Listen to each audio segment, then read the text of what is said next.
Yes students, good morning. आज हम अपना जो अगला टॉपिक है प्रेजेंट कंटिन्यूअस टेंस उसके बारे में अध्ययन करेंगे। देखिए, प्रेजेंट कंटिन्यूअस टेंस में वर्तमान समय में कार्य के जारी रहने का बोध होता है और इस टेंस की पहचान है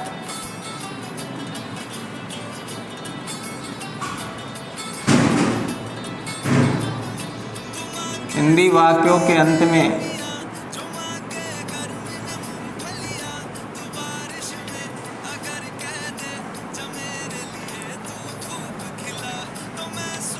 रहा है,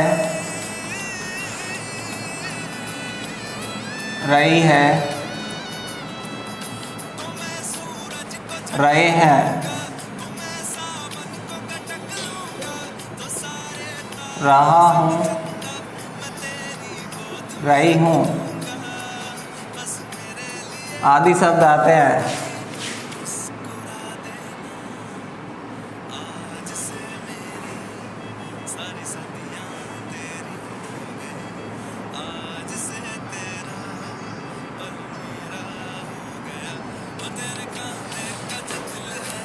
इस टेंस में वर्तमान समय में कार्य जारी रहने का बोध होता है।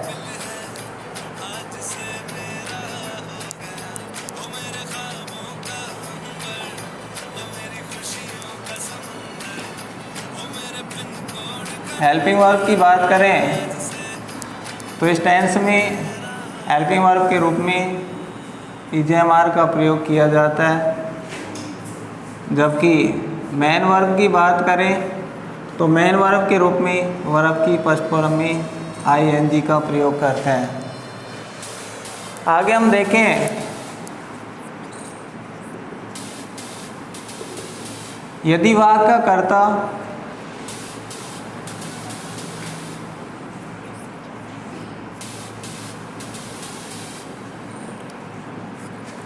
ही सी इट नेम हो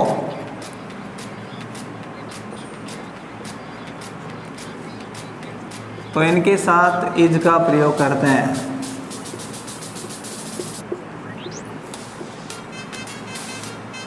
यदि वाक्य का कर्ता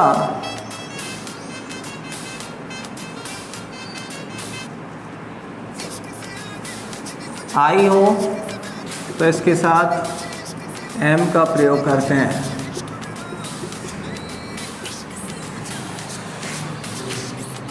और यदि वाक्य का कर्ता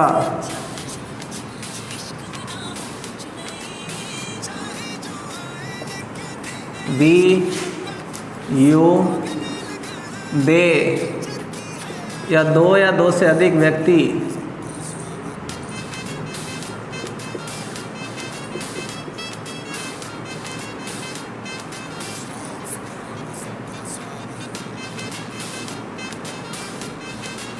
या वस्तुएं हों तो उन सब्जेक्ट के साथ हम आर का प्रयोग करते हैं।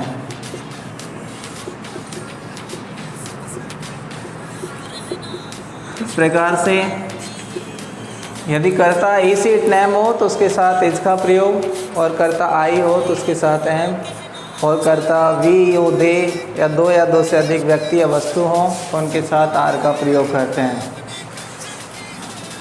देखो, वर्ब में आईएनजी जोड़ने के कुछ रूल्स होते हैं।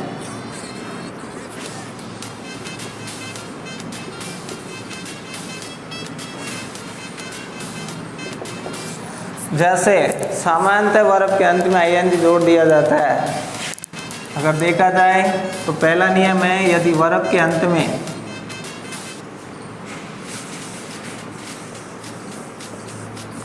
ई आए तो आईएनजी लगाते समय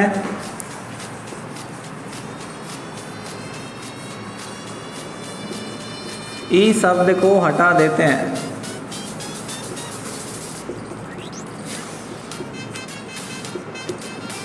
तथा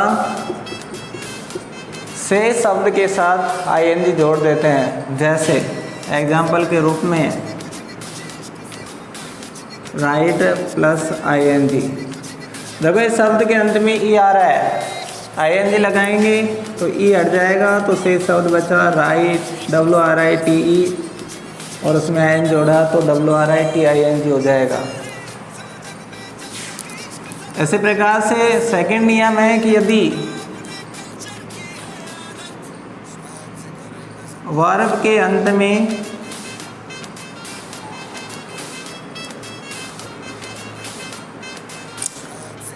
कोई कॉन्सोनेंट हो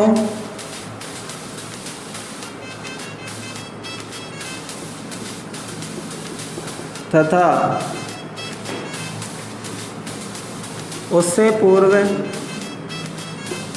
कोई वोवेल हो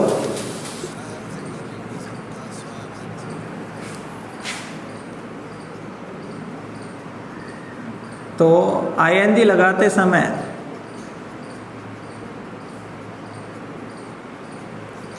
कॉन्सोनेंट डबल हो जाता है।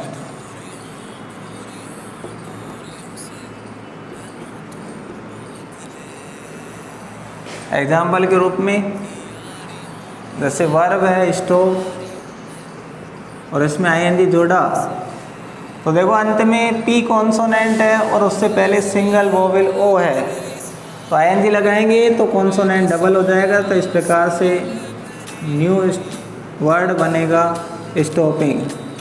इसी प्रकार से कट प्लस ING, देखो कट में अंत में T है उससे पहले U है, तो ING लगाते समय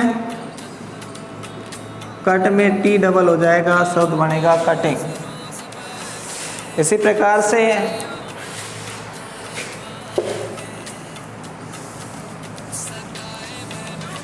नेक्स्ट रूल है, यदि वर्ब के अंत में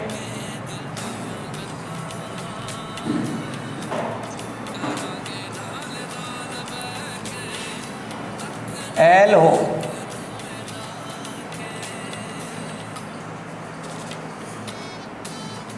ING लगाते समय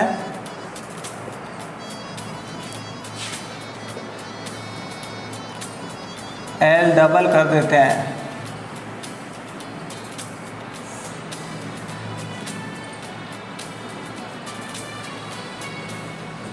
एग्जाम्पल के रूप में जैसे वर्ब है ट्रेवल और इसमें ING जोड़ना हो तो वर्ब बन जाएगा ट्रेवलिंग। यहाँ पर अंत में जो L आ रहा है ING लगाते समय L डबल हो जाता है। इसी प्रकार से यदि अगला नियम है, यदि किसी वर्ब के अंत में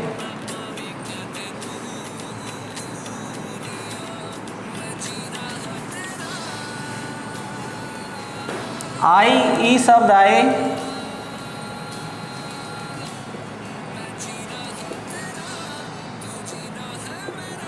तो ING लगाते समय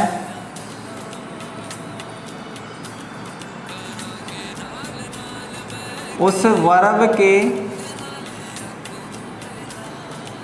IE शब्द को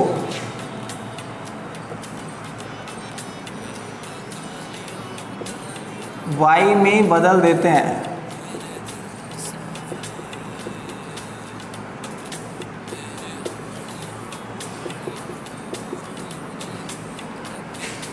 एग्जाम्पल के रूप में हम समझ सकते हैं,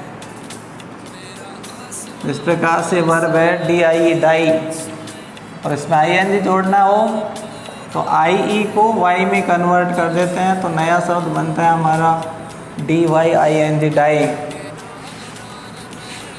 सेकेंड लाई प्लस ING तो न्यू शब्द बनेगा लॉई।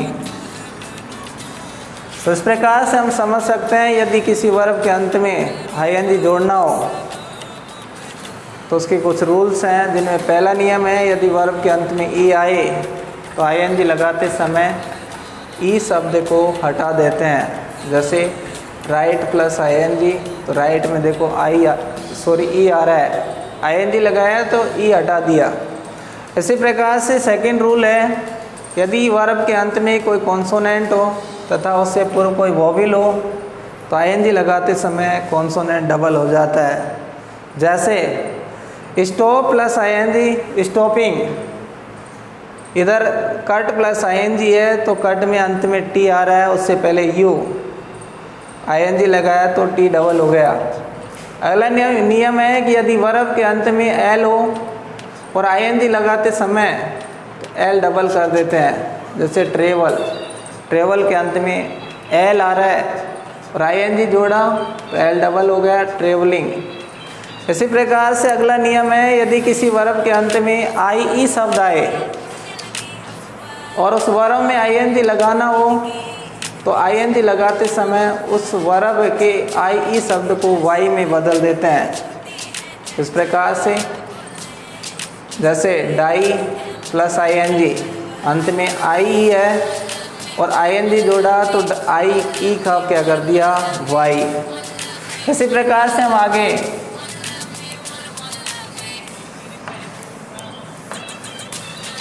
इस टेंस के सेंटेंस की चर्चा करते हैं। इनमें पहला सेंटेंस है affirmative sentence.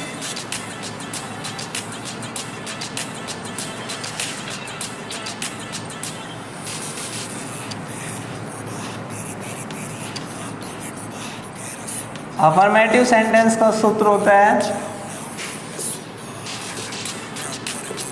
Subject plus helping verb plus main verb plus object.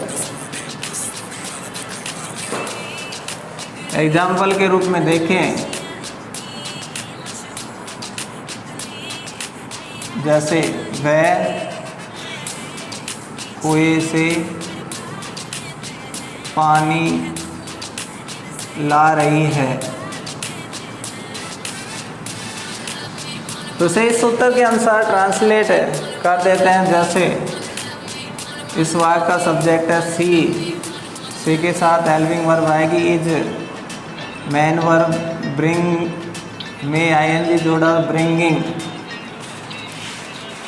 Object जैसे वाटर और ये कुएं से अदर वर्ड है तो इसे वाक्य अंत में लिख देंगे from A well. Second example, जैसे राम बच्चों को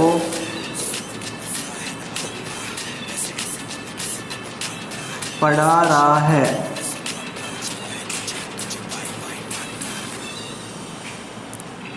देखो ट्रांसलेट करें तो इस सूत्र के अनुसार बदल देंगे। जैसे इस वाक्य का सब्जेक्ट है राम और राम सिंगुलर सब्जेक्ट है तो इसलिए इसके साथ हेल्पिंग वर्ब आएगी is. Main verb teach, teach में एन जोड़ा टीचिंग और ऑब्जेक्ट हो गया द स्टूडेंट्स।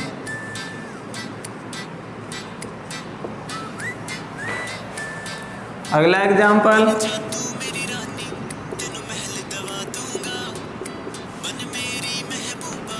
मैं एक आम खा रहा हूँ।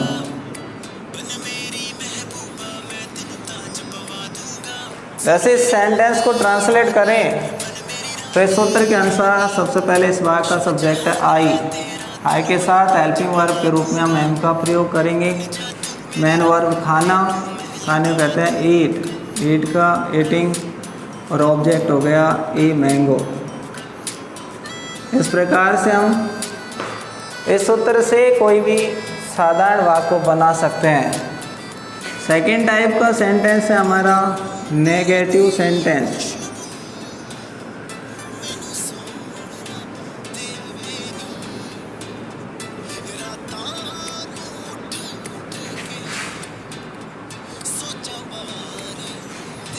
देखो नेगेटिव का सूत्र होता है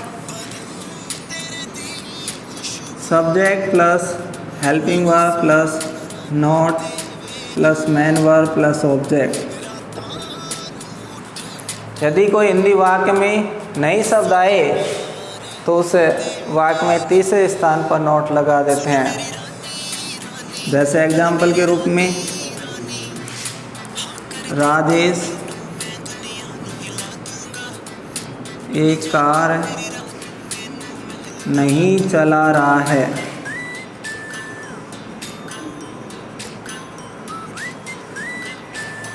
देखो इसे ट्रांसलेट करें तो सबसे पहले इसका सब्जेक्ट लेंगे। सब्जेक्ट है राजेश और राजेश के साथ हेल्पिंग वर्ब आएगी इज, नॉट, फिर मेन वर्ब ड्राइव। ड्राइव में अंत में ई आ रहा है, आईएनजी जोड़ते समय ई को हटा देंगे। ड्राइविंग ए कार। अगला एग्जाम्पल है वे अंग्रेजी नहीं पढ़ रहे हैं। जैसे सेंटेंस को ट्रांसलेट करें, हैं, तो सबसे पहले इसका सब्जेक्ट है दे, हेल्पिंग वर्ब आएगी आर, नॉट, मेन वर्ब होगा पढ़ना, पढ़ने में आयन जोड़ा रीडिंग और ऑब्जेक्ट इंग्लिश। इस प्रकार से हम नेगेटिव सेंटेंस को ट्रांसलेट कर सकते हैं।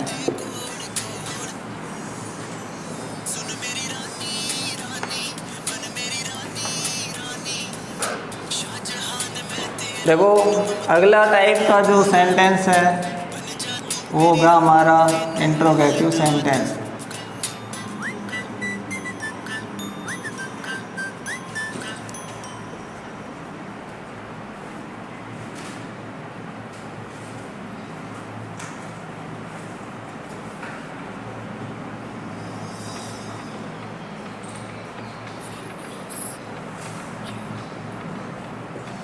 इंट्रोगेटिव का सूत्र होता है कि सबसे पहले हमें डबल एच वर्ड लेना होता है, फिर हेल्पिंग वर्ब, फिर सब्जेक्ट, फिर मेन वर्ब और फिर ऑब्जेक्ट, अंत में प्रश्नवाचक चिन्ह। तो इसका सूत्र हो जाएगा double H word plus helping verb plus subject plus main verb plus object plus प्रश्नवाचक चिन्ह।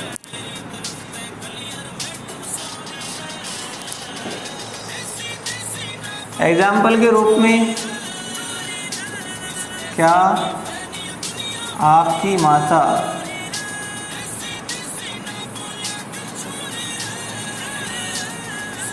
भोजन पका रही है।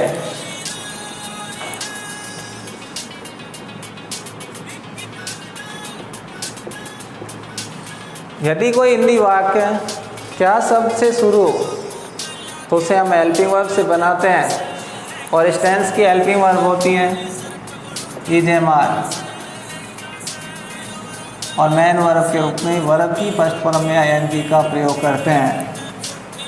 देखो हिंदी वाक्य क्या से शुरू हो रहा है और इस वाक्य में कार्य कर रही है आपकी माता, जो कि सिंगुलर है, तो हेल्पिंग वर्ब आएगी इज। सब्जेक्ट हो जाएगा योर मदर,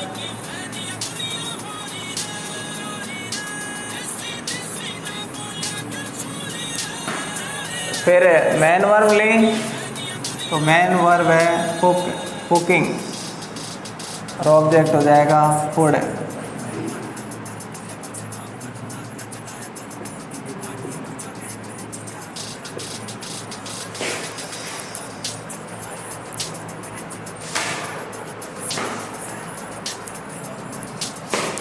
सेकेंड एग्जाम्पल हम देखते हैं वे अब कहाँ रह रहे हैं।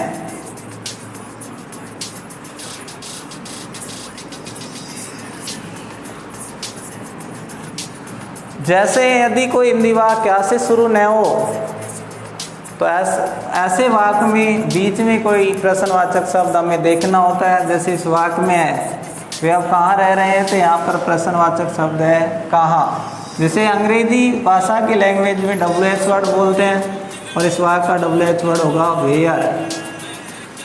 इस वाक्य का सब्जेक्ट है वे और सब्जेक्ट के अनुसार हेल्पिंग वर्ब का प्रयोग किया जाता है, तो इसलिए इस वाक्य में हेल्पिंग वर्ब आएगी आर, सब्जेक्ट है दे, मेन वर्ब रहना लिविंग, और से शब्द इसमें बचा अब नाउ।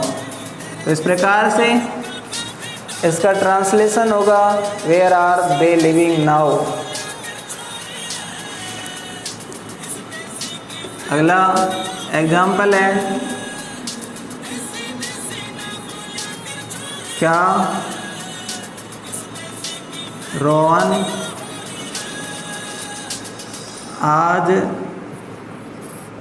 बाजार जा रहा है। देखो हमारा वाक्य है क्या रोहन आज बाजार जा रहा है।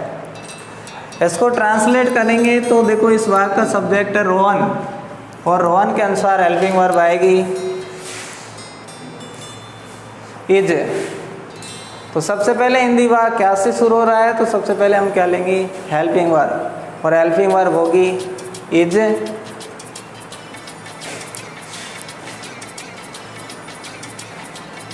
तो वाक्य बनेगा हमारा इज रोहन।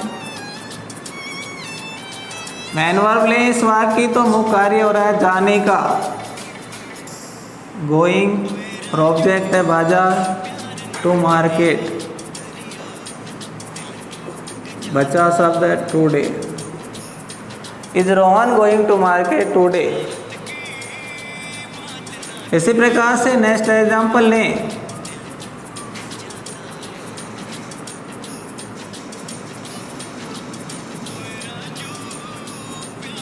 आपके पिताजी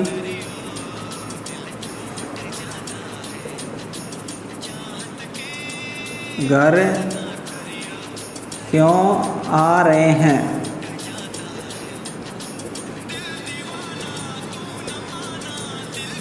देखो इसे ट्रांसलेट करें तो इस वाक्य के शुरू बीच में प्रश्नवाचक शब्द आ रहा है वाई,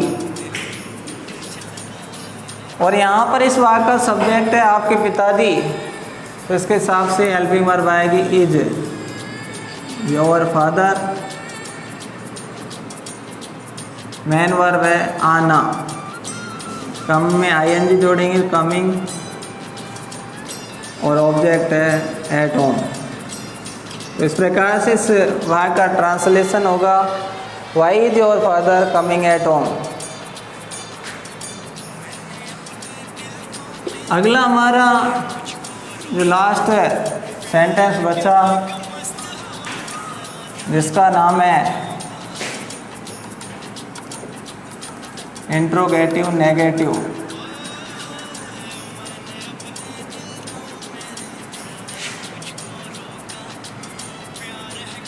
सेंटेंस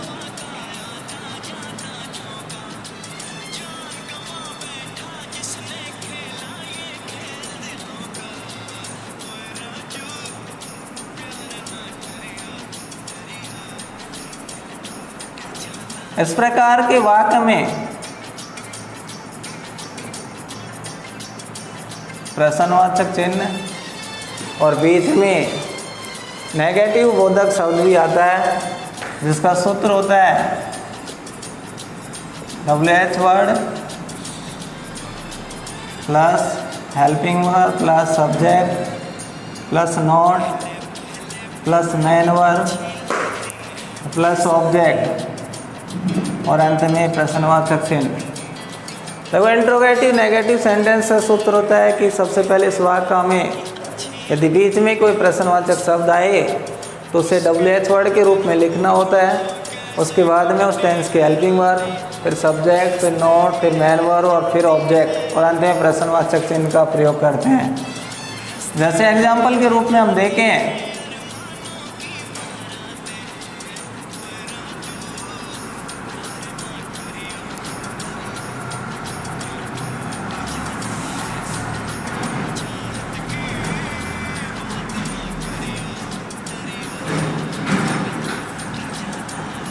तो हमारा एग्जाम्पल है क्या वह कपड़े नहीं धो रही है। ट्रांसलेट करें तो हिंदी वाक्य क्या से शुरू हो रहा है, और इस वाक्य का सब्जेक्ट है वह, तो हेल्पिंग वर्ब होगी is she not washing clothes.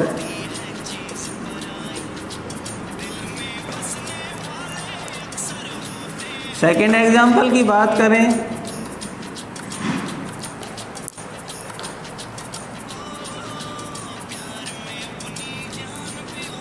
Rajesh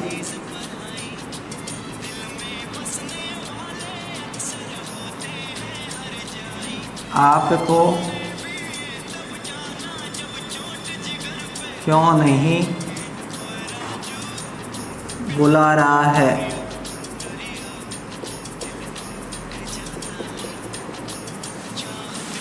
वैसे इस वाक्य में बीच में क्यों WH वर्ड है और नहीं नेगेटिव शब्द है, तो इसे बनाएंगे तो सबसे पहले WH वर्ड वाई लेंगे, फिर helping verb is Rajesh not, main verb है कॉल, कॉल का ING लगाएं तो कॉलिंग और ऑब्जेक्ट हो जाएगा यू। ऐसे प्रकार से अगले एग्जाम्पल को देखें, जैसे क्या एक अध्यापक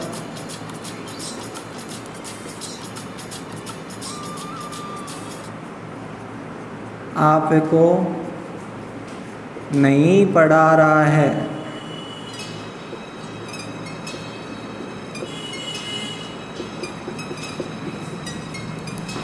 देखो हिंदी वाक्य क्या से शुरू हो रहा है, बीच में नई शब्द भी आ रहा है, तो ये वाक्य इंट्रोगेटिव नेगेटिव का हुआ। और हम बनाएंगे तो सबसे पहले इस वाक्य का सब्जेक्ट लेंगे, तो सब्जेक्ट है एक अध्यापक, और एक अध्यापक के हिसाब से हेल्पिंग वर्ब आएगी इज ए टीचर, सूत्र के अनुसार नोट लेंगे, फिर मेन वर्ब है पढ़ाना, पढ़ाने को कहते हैं टीचिंग, और ऑब्जेक्ट है यू। इस प्रकार से इस टेंस के सारे सेंटेंस पूरे हुए, और देखते हैं करेक्ट फॉर्म के लिए कुछ एडवर्बियल्स होते हैं जो इस प्रकार होते हैं। एडवर्बियल्स है कि यदि किसी सेंटेंस में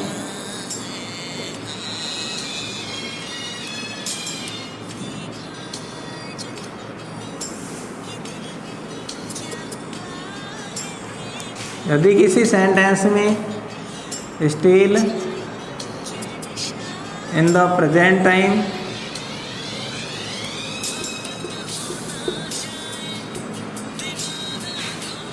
at this time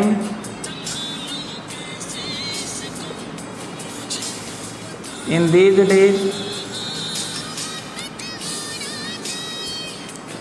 at this moment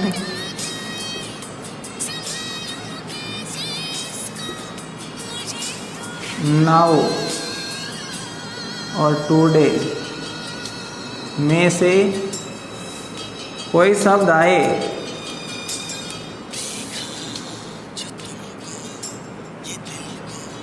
तो उस वाक्य में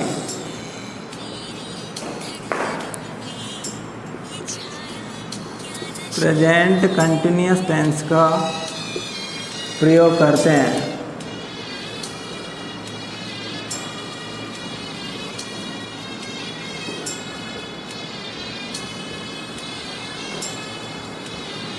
अर्थात इस टेंस की जो हेल्पिंग वर्ब है इजेमार प्लस वर्ब की फर्स्ट फॉर्म में ING का प्रयोग करते हैं। जैसे करेक्ट फॉर्म के रूप में इस प्रकार से हम भर सकते हैं, एग्जाम्पल के रूप में ward Khalistan they do in these days. इस वाक्य में देखो प्रतीक चिन्ह आ रहा है these days. In these days के साथ हम इजेमार प्लस वर्ब की फर्स्ट फॉर्म में ING का प्रयोग करते हैं। और इस वाक्य का सब्जेक्ट है दे, तो हेल्पिंग वर्ब आएगी आर, और डू में आईएनजी लगाएंगा तो हो जाएगा डूइंग। इसी प्रकार से अगर इनके अलावा किसी वाक्य में कार्य का जारी रहने का बोध हो तो उस वाले वाक्य में भी हम इस टेंस का प्रयोग करते हैं। जैसे अगला वाक्य है birds Khalistan fly in the sky. तो यहाँ पर पक्षियों का आकाश में उड़ने का कार्य का बोध हो रहा है, तो इसलिए बर्ड्स के अकॉर्डिंग आर हेल्पिंग वर्ब और फ्लाइंग मैन वर्ब का प्रयोग करते हैं। इसी प्रकार से अगला सेंटेंस है today my brother Khalistan work in the field. देखो यहाँ पर है इस वाक्य का सब्जेक्ट है माय ब्रदर। माय ब्रदर के साथ वर्ब आएगी इज और मेन वर्ब में आइन जोड़ देंगे। इस प्रकार से हमारा आज का ये प्रेजेंट कंटिन्यूअस टेंस समाप्त होता है। Thank you.